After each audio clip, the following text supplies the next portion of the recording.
Mesdames, Messieurs, bonsoir et bienvenue à l'information sur l'ORTM.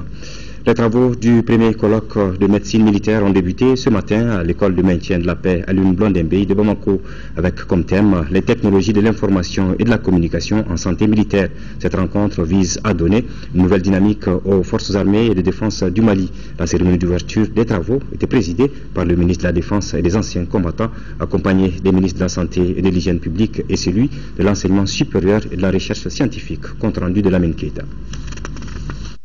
Malgré les moyens limités et les conditions d'exercice difficiles, le service de santé des armées contribue à apporter des soins aux populations. L'organisation de ces colloques est l'expression d'une volonté politique forte en faveur de la promotion d'une médecine militaire au Mali.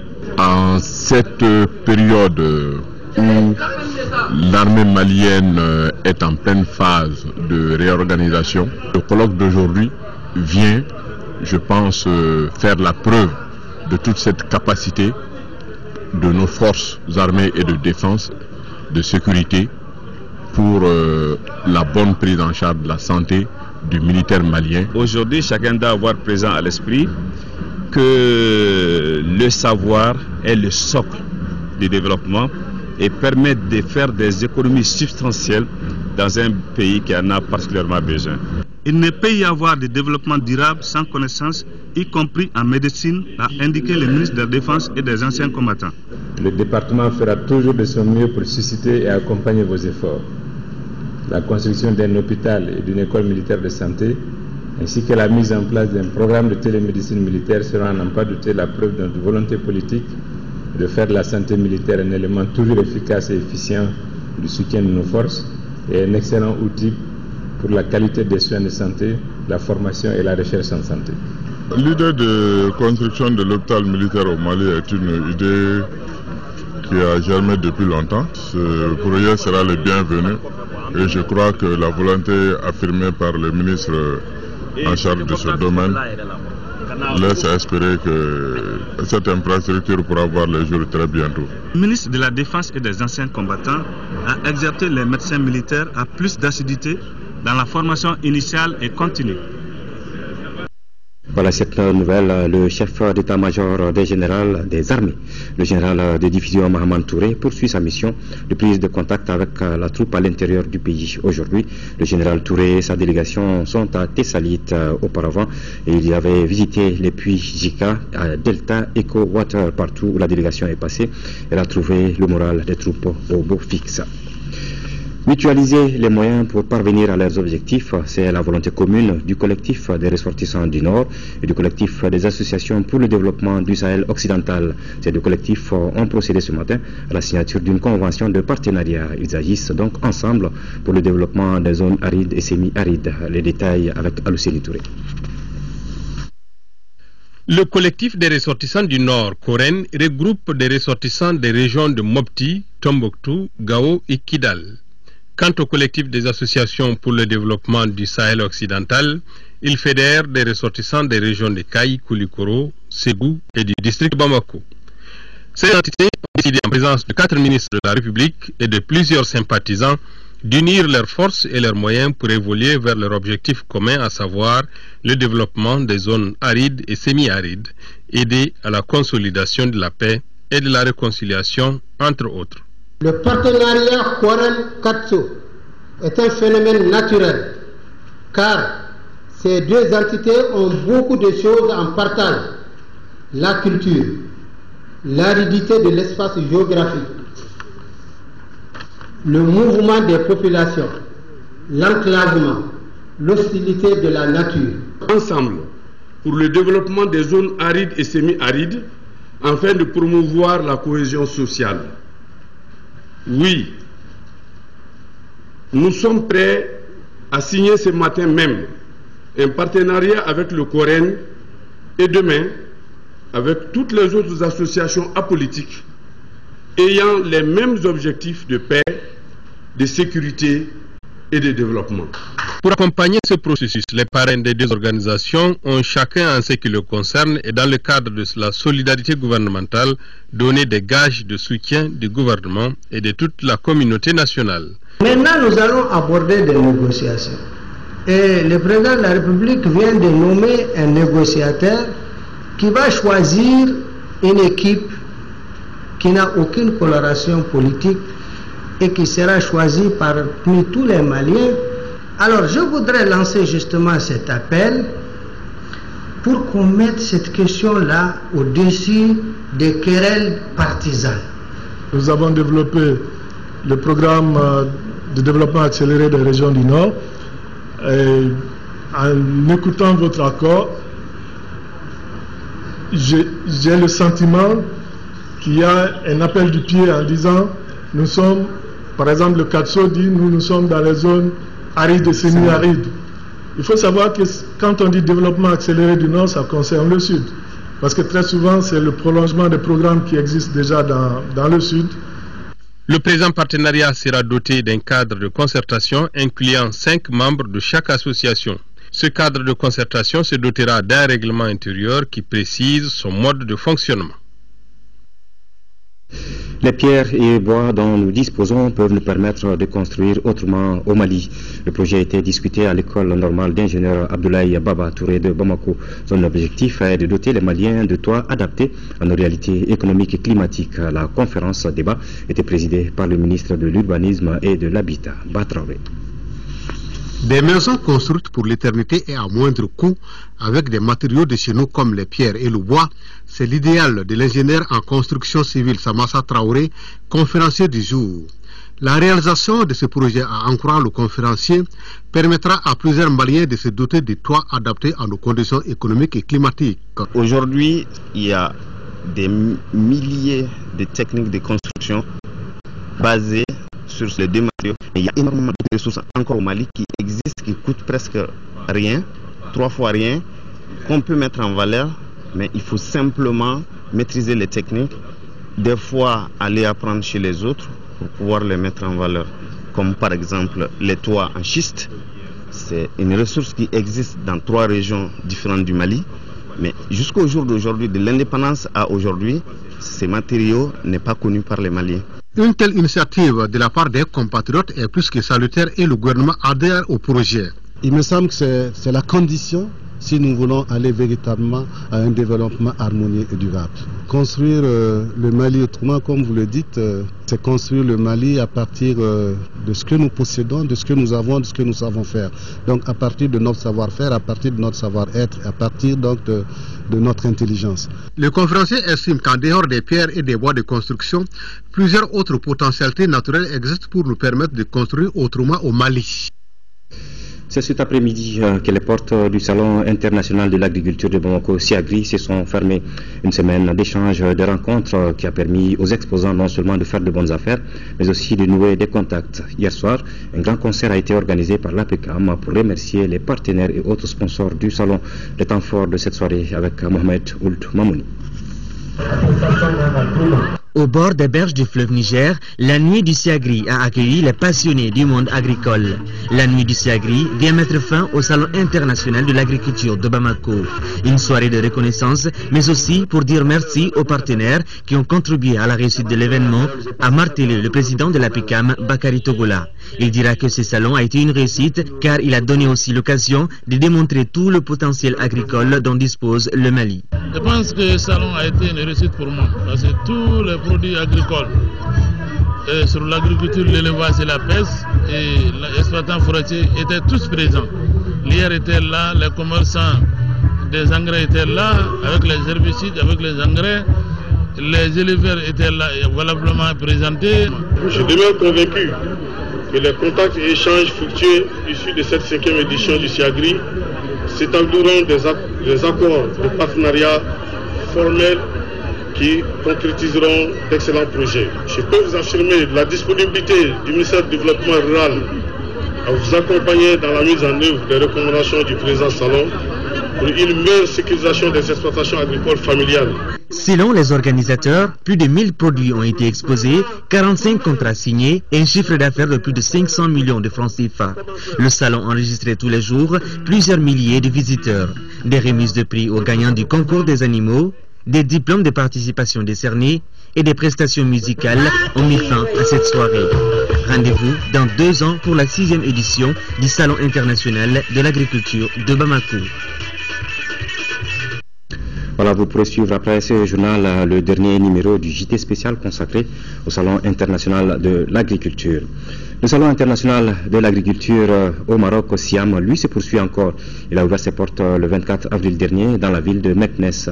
Plusieurs pays africains, dont le Mali, participent à ce 9e salon qui a pour thème les produits du terroir. Nos compatriotes maliens sont une centaine à exposer les produits agricoles de notre pays. À l'ouverture du salon, ils ont reçu la visite du président de la République. Nos envois spéciaux de Sissoko Dembawan ouvrent une fenêtre ce soir sur la participation malienne au Siam. Pour sa participation au 9e Salon international de l'agriculture au Maroc, le Mali n'est pas venu en touriste. La délégation, composée du ministre du Développement rural, des directeurs des structures attachées au département, des membres des différentes fédérations du monde rural, les représentants des sociétés privées, les artisans, artistes musiciens et le groupe Dogon est venu en force pour marquer de son empreinte ce Siam avec 3 tonnes d'articles et des articles de premier choix.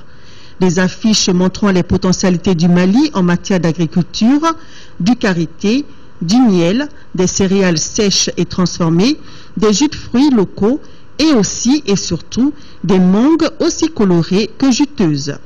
Sous la vigilance du ministre de tutelle, en pleine discussion pour ne laisser échapper aucune opportunité, chacun souhaite tirer le meilleur du salon. Nos attentes, c'est d'inviter les investisseurs nationaux, maliens, les investisseurs étrangers, pour qu'ils aillent obtenir, disons, des terres au niveau de l'Office du Niger, afin, disons, d'aménager. Pour ce salon de l'agriculture du Maroc, l'Office du Niger vient montrer les potentialités d'irrigation au niveau du Mali. Et le miel et les beurres de karité et les petites croquettes là, donc ils aiment très bien ça. Mais les fognos, ils n'aiment pas trop les fognos, ils ne connaissent pas bien les fognos. Mais les petits produits là quand même, ça c'est en train de se couler un peu. Notre participation a pour but d'approfondir ces relations, de faire en sorte que au niveau du Mali, on puisse réaliser une carte de fertilité des sols dans le but de régionaliser les fumiers. Donc en dehors de cela, c'est un espace où on peut échanger des expériences avec d'autres professionnels et aussi s'enrichir de ce qui se fait au Maroc et partager notre expérience aussi avec nos collègues de Maroc. L'objectif de ma présence est d'essayer d'importer du Maroc par rapport à la restauration, qui est un secteur incontournable dans la chaîne de valeur de l'agroalimentaire pour les objectifs recherchés par le développement agricole dans nos pays. C'est une bonne occasion d'échange avec plusieurs structures de développement, et notamment les équipementiers, les détenteurs de technologies qui peuvent être vraiment une bonne source de développement de l'agriculture du Mali. Quant à d'autres, ils ne repartiront pas les mains vides et ont déjà flairé les bonnes affaires. On va conclure tout de suite pour charger dans les camions et puis destination pour le Mali. On est en train d'envisager au moins 5, 6, 7 machines de différents modèles. On a vu beaucoup de matériel qui nous intéresse, raison pour laquelle il y a des planteuses de pommes de terre qu'on a intéressées. Espérons conclure déjà les premières opérations et puis travailler sous forme de contrat cadre dans l'avenir, parce qu'on sent qu'il y a déjà un respect mutuel, une amitié qui s'est développée entre les deux peuples frères. Difficile de rater le stand Mali tant l'animation y est attractive. Les curieux s'empressent pour venir découvrir les sonorités maliennes orchestrées par Neba Solo, le maître du balafon. Quant aux danseurs Dogon, chacun d'eux sera certainement immortalisé dans plusieurs familles, tant ils ont posé pour faire plaisir aux visiteurs. Le Siam reste une vitrine pour nouer de bons partenariats avec le Maroc et d'autres pays. Il reste à nos participants de s'inspirer de l'expérience marocaine pour en faire profiter les Maliens. Les problèmes de l'école recensés au niveau des différentes académies d'enseignement de Caille ont fait l'objet d'une conférence animée par le ministre de l'Éducation nationale. Madame Togola Jacqueline Marinana a rappelé que l'école doit être l'affaire de tous et a invité les écoles en faute à se mettre immédiatement en règle. Envoyé spécial à Caille, Mamoudou Sidibé et Adraman Keita. Renseigné des mots qui minent le système scolaire en première région, le ministre de l'Éducation nationale ne pouvait pas ne pas rencontrer en fin de séjour les acteurs et partenaires de l'école. Une rencontre riche en enseignements qui a été consacrée à la recherche de solutions aux problèmes et préoccupations autour de l'école dans la région. Parmi les problèmes, on retient le dysfonctionnement des comités de gestion scolaire, des médersa et de certains centres d'animation pédagogique, le mauvais état ou manque de salles de classe, le manque de points d'eau potable, le recrutement anarchique du personnel enseignant, la liste est longue. Les problèmes posés ont été analysés pour situer les responsabilités afin de corriger les lacunes. D'ailleurs, Mme Togola Jacqueline Marie Nana a profité pour donner l'information sur les dispositions en cours concernant les écoles privées. La fraude à l'école n'a pas été oubliée. Pour Mme le ministre, la lutte contre cette pratique passe par la conscientisation des parents. C'est alors qu'elle a incité les parents à plus de responsabilités afin d'assurer aux enfants d'aujourd'hui un lendemain meilleur. Un autre point non moins négligeable a été exposé dans la salle. Il s'agit des revendications syndicales. C'est tout à fait normal que les syndicats posent le problème. Ce sont nos partenaires sociaux. Donc ils sont à nos côtés pour œuvrer pour le bien de l'école malienne. Donc nous devons de les écouter attentivement, d'écouter leurs doléances et de voir dans quelle mesure on peut y répondre.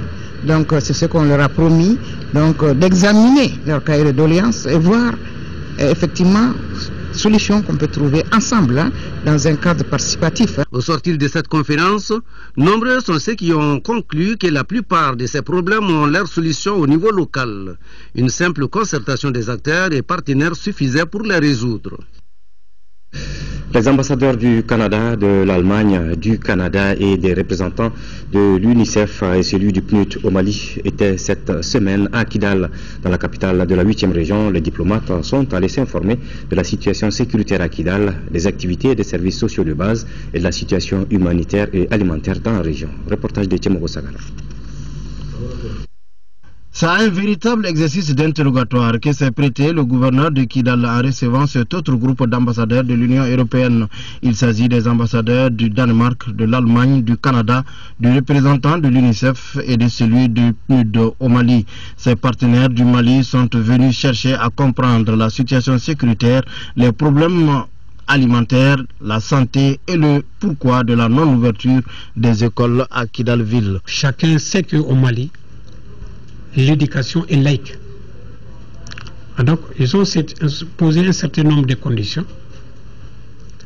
Des conditions qui vont dans le sens de l'éducation, nous les avons acceptées, qui vont dans le sens de l'éducation et qui vont dans le sens de la constitution du pays, nous les avons acceptées.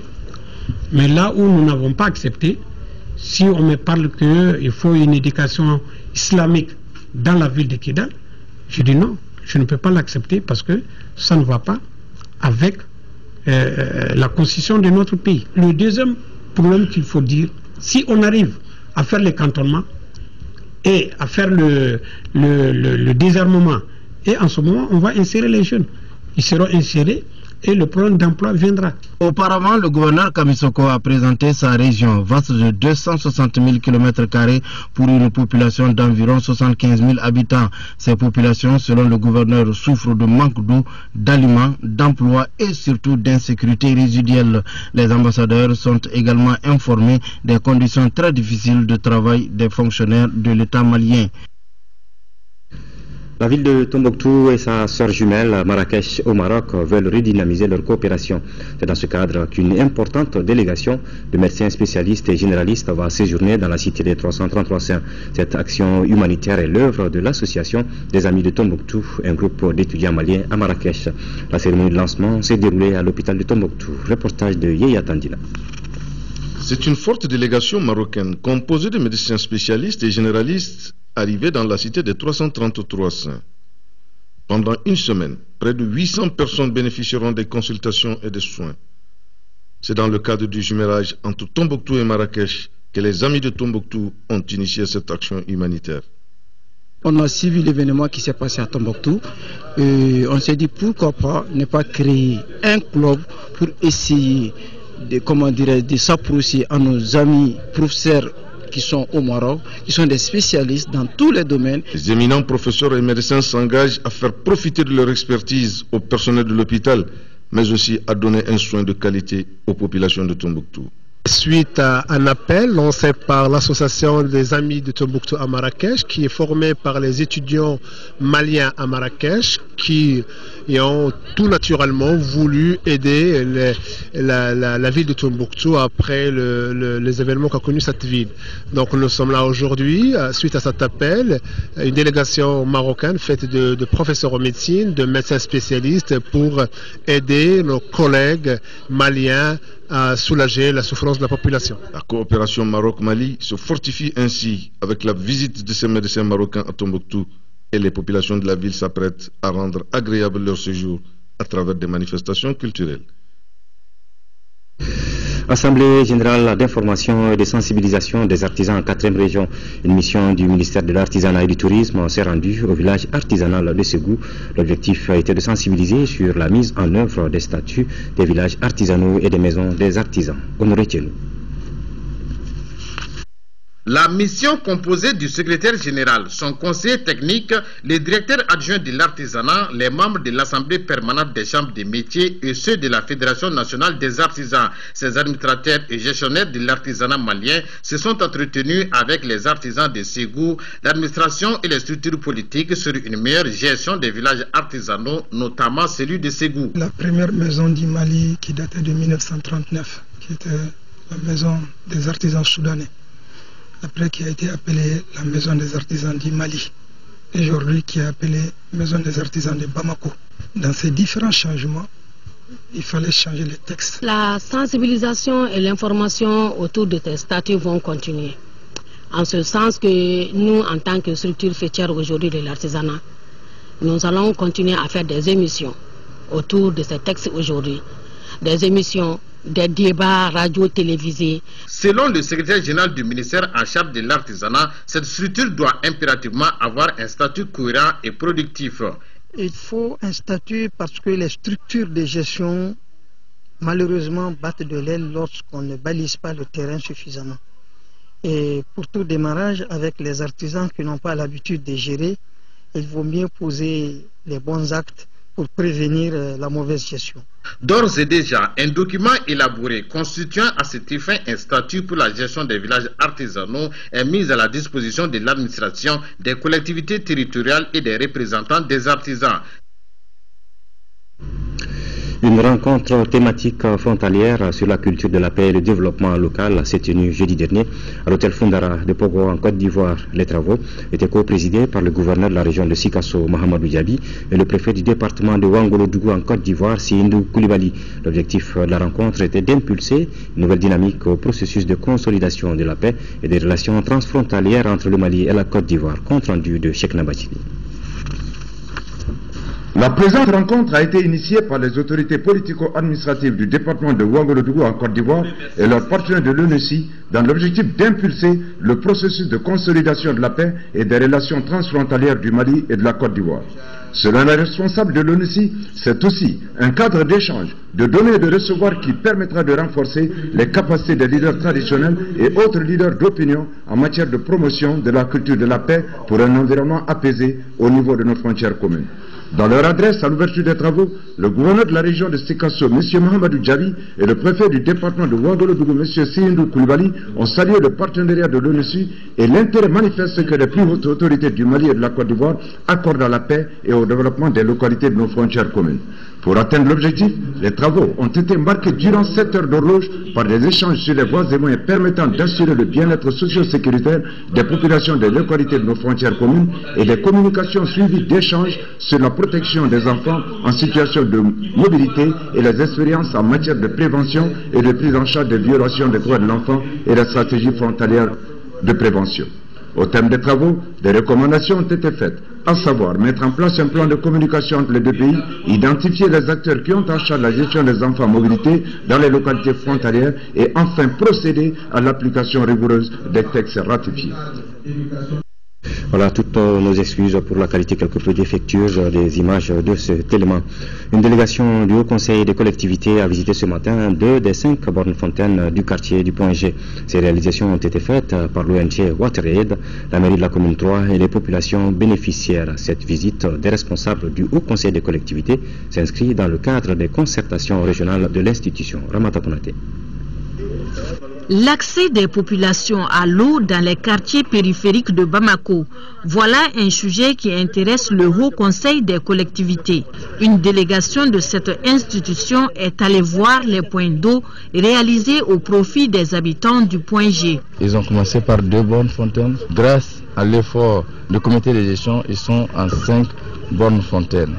Donc, un premier sentiment de satisfaction.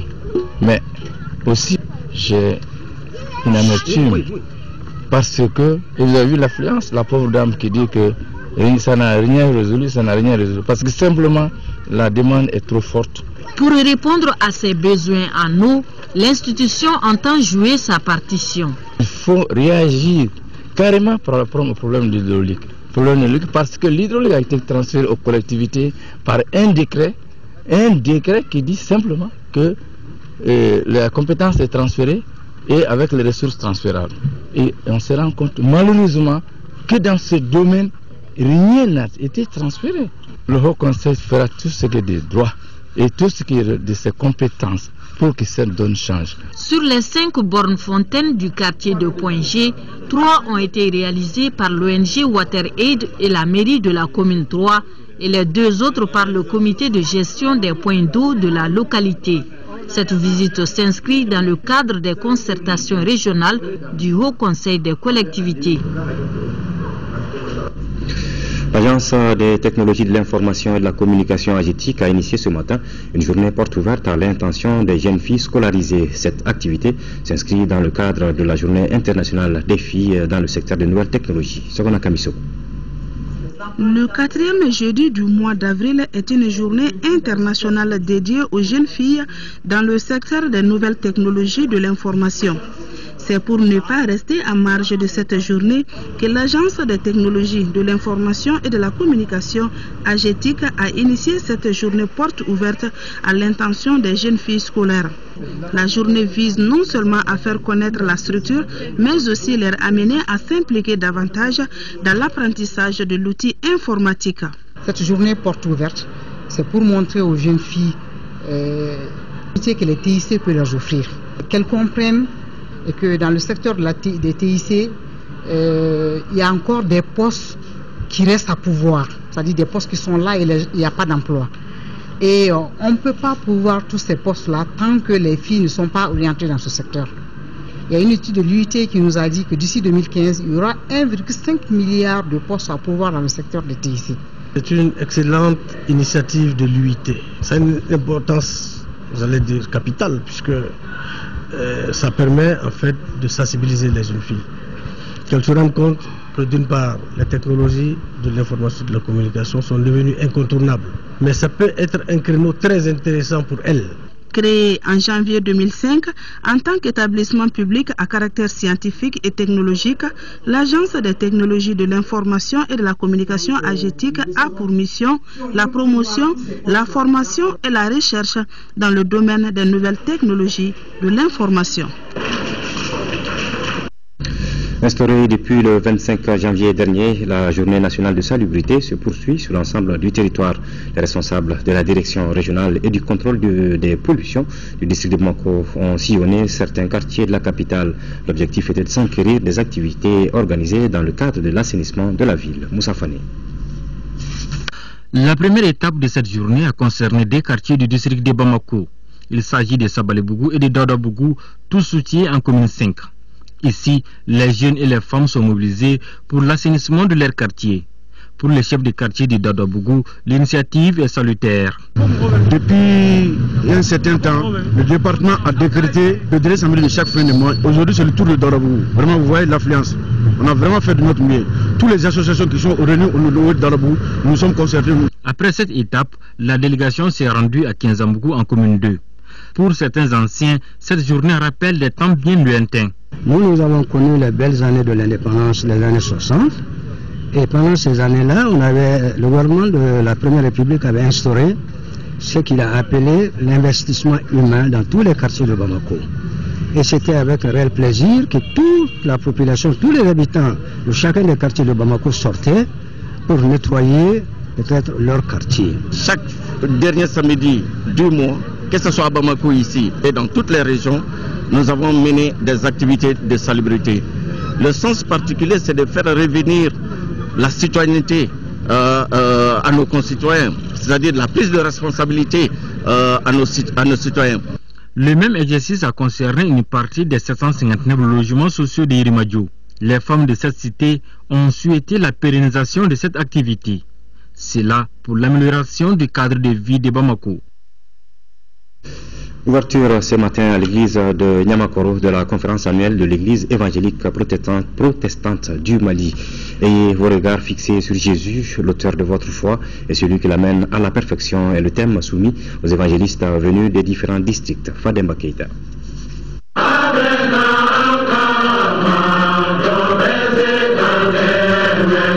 Une cérémonie religieuse commence le plus souvent par des prières et invocations du nom de Dieu. Ces méditations, chants et louanges au Seigneur à l'occasion de l'ouverture de la 54e conférence annuelle de l'Église évangélique protestante du Mali s'inscrivent dans ce cadre. Pour les initiateurs, ces échanges qui regroupent les représentants venus des 15 districts répondent à quelques soucis majeurs. C'est pour regrouper tous les délégués de tous les 15 districts de l'église évangélique protestante du Mali pour discuter des problèmes de l'église évangélique, proposer des solutions et des solutions qui seront exécutées pendant l'année en cours jusqu'à la prochaine rencontre de l'année suivante. Le conférencier estime que l'initiative va en droite ligne des préoccupations de l'association des groupements d'églises et missions protestantes évangéliques du Mali. Le thème de cette conférence, c'est avoir les regards sur Jésus. Cela veut dire que nous devrions prendre Jésus comme modèle. La Bible nous encourage à prier pour l'état dans lequel nous nous trouvons. Parce que notre paix dépend de la paix de l'État. Donc nous pensons à l'État, nous pensons à prier pour les autorités, mais également nous pensons à leur dire ce qui ne va pas et à les encourager dans le bien qu'ils font. La conférence annuelle de l'Église évangélique protestante du Mali se tient le dernier jeudi du mois d'avril de chaque année. Projection jeudi dernier à l'Institut français du Mali en avant-première d'une nouvelle série intitulée Mali Bilama, le Mali de nos jours. Cette œuvre, réalisée par de jeunes cinéastes maliens, dénonce certains comportements de la population à travers une série de thèmes inspirés de la vie socio-professionnelle dans notre pays. Cette production de l'Alliance AE Communication est un véritable cocktail de comédie et de faits réels qui nous plonge au cœur du 7e art. Notre reporter culturel Modibo Soiré a assisté à la projection. Cette série fiction de 6 épisodes de 26 minutes est un travail collégial de 2 jeunes diplômés de la faculté des sciences économiques et de gestion, Mamadou Fadela Keita et Abraham Diallo, qui partagent une passion et un destin commun, la production cinématographique. Ces jeunes économistes de formation intègrent ainsi le monde du 7e art en réalisant ce film intitulé Mali Bilama, le Mali de nos jours. Quand on regarde les faits d'aujourd'hui, vraiment on peut apercevoir un peu l'avenir de ce pays. En réalité, le comportement des gens aujourd'hui font que l'avenir est vraiment, il y a du désespoir. Donc c'est pourquoi on a voulu créer ce film, essayer de lancer un petit message aux gens, leur dire de changer leur comportement. Ce film est un moyen de sensibilisation contre certains mauvais comportements sociaux, notamment la corruption, la violence faite aux femmes et aux enfants. La série encourage aussi la bienfaisance de certains citoyens. En somme, cette fiction est un message à la population et en particulier à la jeunesse. Quand tu prends la jeunesse d'aujourd'hui, donc le comportement, le mauvais comportement qu'on peut souligner là-bas, c'est qu'il faut faire très attention côté comportement sexuel. Donc alors c'est un fléau aujourd'hui à Bamako, surtout au Mali, donc qui préoccupe. Népotisme, droiture, corruption, harcèlement sexuel et réconciliation traditionnelle sont les différents sujets évoqués dans les 6 épisodes de la série. À l'issue de la projection, l'équipe de production et l'ensemble des comédiens se sont prêtés aux questions des cinéphiles. Des échanges qui ont permis au public d'être informé davantage sur la réalisation de ce film. Techniquement, il y a beaucoup de choses à dire, et même dans le fond. Mais je pense que le plus important, c'est vraiment avoir le courage de faire 6 séries de 26 minutes. C'est déjà une bonne chose. Mali Bilama, une œuvre produite par la structure AE Communication, donne bien évidemment aux Maliens la possibilité de se voir à l'écran à travers une mise en scène attrayante et compréhensible pour un large public. Mémoire épisodique, c'est le titre d'un nouveau livre qui a été présenté mercredi dernier à Ségou. La cérémonie de présentation a regroupé les autorités régionales et plusieurs personnalités. Mémoire épisodique est un livre de 113 pages préfacé par le gouverneur de Ségou, Thierno Bouakar Sissé. Son auteur, Toumani Goïta, originaire de Sikasso, est un ingénieur d'agriculture et de génie rural. Le livre traite des questions liées à l'école malienne, l'emploi des jeunes, l'immigration, l'agriculture. Selon son jeune auteur, l'agriculteur est la seule alternative pour la jeunesse malienne. Mémoire épisodique est donc un appel à la jeunesse à s'orienter vers l'agriculture. Au sport football, à présent, tour de cadrage, retour de la Coupe de la Confédération africaine de football. Le Djoliba AC, avec un but à remonter, accueille l'AS Real de Bamako demain dimanche dans un match capital en vue du ticket qualificatif à la phase de poule. Le Rouge de Eremakono, avec un but à remonter, donc, sont proches d'une troisième qualification en phase de poule. Notre reporter Sélagatou Sissé a suivi le Djoliba AC dans son ultime préparation.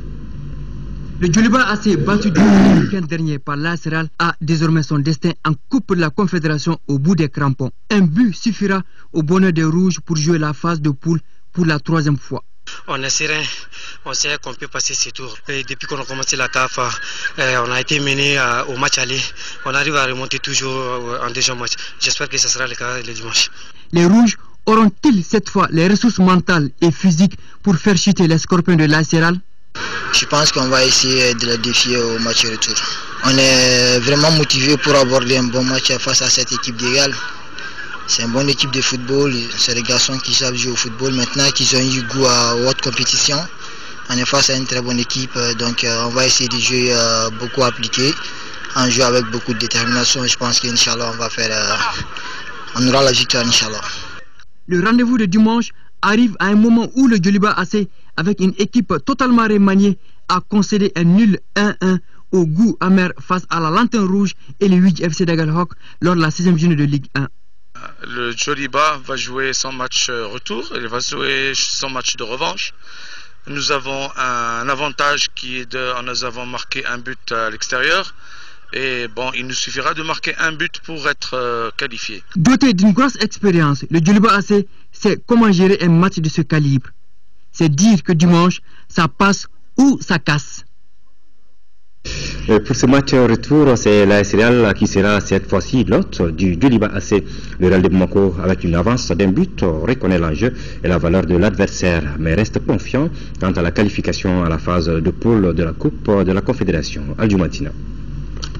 Contrairement à la Ligue des Champions, l'AS Real de Bamako va aborder un voltage favorable à sa rencontre retour du tour de cadrage de la Coupe de la Confédération contre le Djoliba Athletic Club.